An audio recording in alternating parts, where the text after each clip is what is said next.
yang digambarkan oleh Borobudur itu tiga.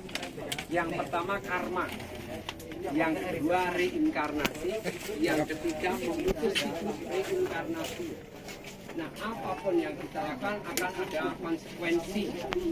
Konsekuensi itu yang kemudian buahnya adalah sekarang. Tapi kalau sekarang masih ada kelahiran, berarti masih belum sempurna kehidupan masa lalunya. Buddha pun juga seperti itu. Sebelum mencapai tingkatan Buddha, roh Buddhanya itu pernah mengalami kelahiran-kelahiran yang banyak. Tujuan utamanya sebetulnya untuk mengumpulkan karma baik, sehingga bisa membawa ke kelahiran yang sempurna. Nah, contohnya seperti ini. Sebelum dulu lahir jadi Pangeran Siddhartha, roh Buddha itu pernah lahir juga jadi orang ini. Orang yang terlahir dengan tingkatan status sosial yang tinggi, seorang bangsawan. Dia juga orang yang sangat kaya raya. Dalam kisah, dia jadi orang kaya raya yang sangat dermawan. Nah, ketika reinkarnasi itu ada ujian. Ujiannya itu dilakukan oleh dewa. Dewa turun ke dunia, dia menyamar. Dia nyamar jadi pertapa, tapi matanya buta. Dia datang ke raja itu yang katanya sangat dermawan, pengen diuji seberapa besar kedermawanan dia. Yang apa saja dikasih. Ketika orang datang dengan mata buta, datang ke dia pengen minta matanya, kira-kira kalau manusia biasa akan ngasih matanya apa ngasih duit kalau dia kaya raya? Betul, itulah sifat yang sesungguhnya. Tapi tidak dengan sifat Buddha. Di dalam cerita di sini dia kasih matanya. Nah, itu ujiannya seperti itu. Nah, disitulah yang kemudian buah akumulasi buah kebajikan yang dihitung karma baik itu seperti itu. Bukan kita kasih duit ya dia beli mata, itu meskipun perbuatan baik tapi nilai karma baiknya kecil banget.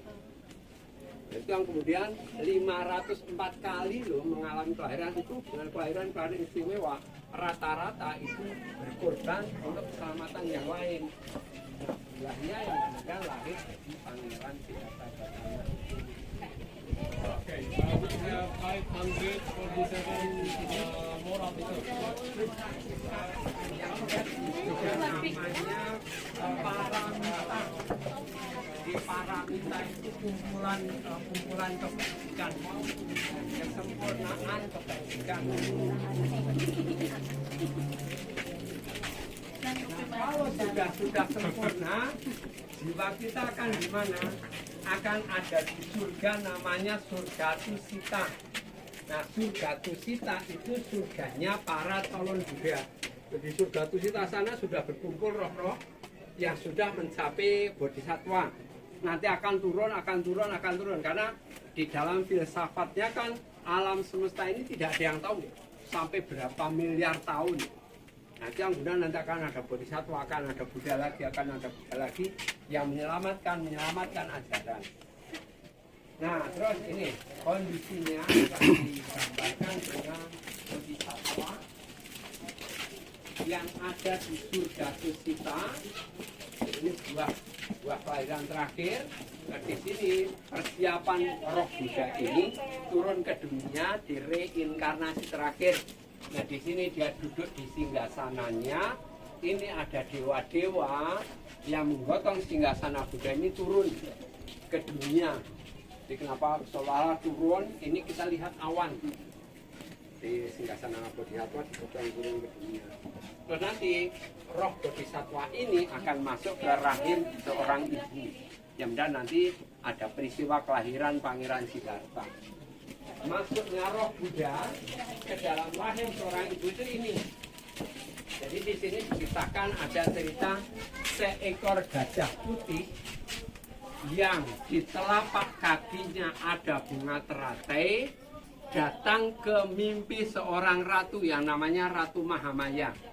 Nah, dalam mimpinya setelah dia datang ke dia seolah-olah mengelilingi sang ratu 3 kali dan dia tiba-tiba masuk ke dalam rahim.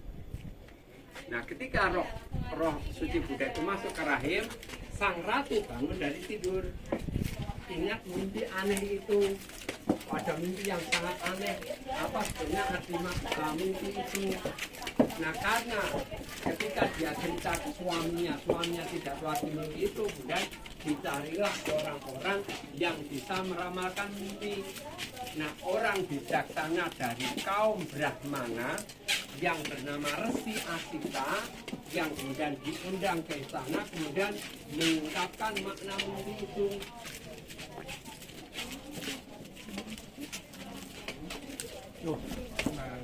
Jadi ini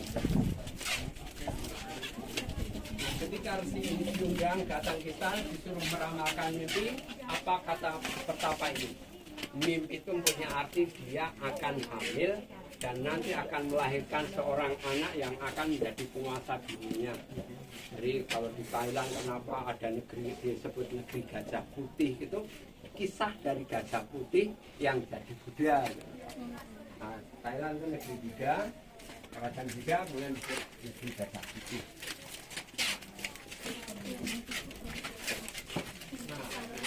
Ternyata mimpi itu benar sang ratu kemudian hamil. Nah di saat hamil itu sebetulnya karena di dalamnya ada roh yang luar biasa. Tiba-tiba seseorang yang dulu tidak bisa apa-apa punya banyak keajaiban. Salah satunya itu di sini.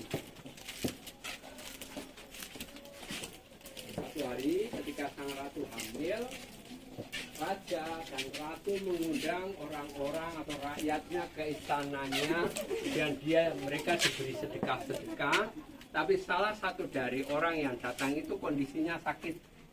Nah tiba-tiba sang ratu itu cuma menjulurkan lengannya ke orang itu yang sakit sembuh.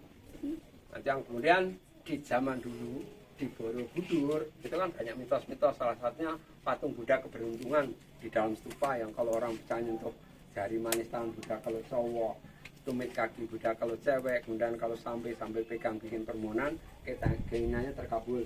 Di sini juga ada salah satu mitos itu, bukan untuk make wish ke kekayaan, jodoh dan sebagainya.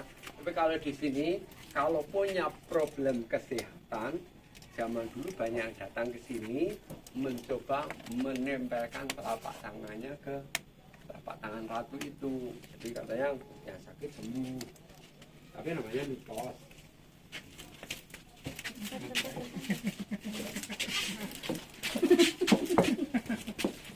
Nah, setiap tokoh-tokoh itu ketika lahir atau kecil biasanya juga ada keajaiban-keajaiban. Salah satunya dengan kelahiran Pangeran Siddhartha. Jadi di sini ada peristiwa namanya Waisak. Ya, Waisak itu bulan suci yang dirayakan umat Buddha tahun sekali. Salah satu yang merayakan kelahirannya juga bersama Pangeran Siddhartha. Nah di kotak gambar ini kita bisa melihat peristiwa 2559 tahun yang lalu ketika Pangeran Siddhartha dilahirkan ke dunia. Bulan purnama, bulan Waisak tahun 623 sebelum Masehi. Ini ada sebuah tempat namanya Taman Lumbini. Nah, di bulan purnama bulan Waisak, ratu itu melahirkan putranya, tapi ajaibnya apa? Tidak seperti manusia biasa. Sang ratu itu melahirkan dengan posisi berdiri. Dia memegang sebatang ranting pohon. Nah, keajaibannya, bayi yang baru lahir langsung bisa jalan 7 langkah. Terus 7 bunga teratai tumbuh dari setiap langkahnya. Begitu lahir langsung bisa jalan, langkah yang ditinggalkan muncul bunga teratai. Salah satu peristiwa kelahiran satu tokoh dunia namanya Siddhartha Gautama.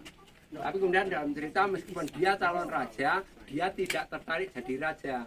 Akhirnya Siddhartha menjadi pertapa.